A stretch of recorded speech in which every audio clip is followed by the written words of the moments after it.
Sir good afternoon sir. నా పేరు Telangana Shyam sir. నేను సామాజిక ఉద్యమకారుని. కొంచెం బండి సంజయ్ గారితో మాట్లాడదామని కాల్ చేశాను సార్. సార్ లేరండి, అందుబాటులో లేదు. ఎక్కడున్నారు సార్? సార్ బయటకు వెళ్ళారు. సార్ నెంబర్ ఏమైనా చెప్పగలుగుతారు సార్? లేదండి, లేదండి, మరి సార్ లేదు లేదు, సార్ నెంబర్ లేదు. ఇది సార్ని కన్సల్ట్ అయ్యే నెంబర్ ఇదే అని చెప్పారు సార్. అవును, నేనే.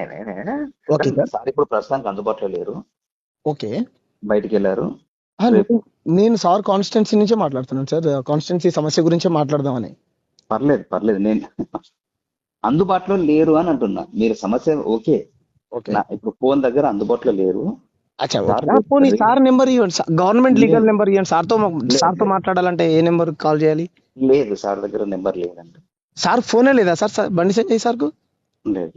సార్కు ఫోన్ లేదా సార్? మీకు అవన్నీ వద్దు కదా. అదేంటి సార్? నేను మళ్ళీ నేను ఓటేసిన సార్. సార్కు ఓటేసిన ప్రజలం సార్. సార్తో మాట్లాడొద్దా? వింటారా? సార్ చెప్పండి. అందుబాటులో లేరు అని చెప్పాను. అదే సార్. పోనీ పార్లమెంట్ కి వెళ్ళారా?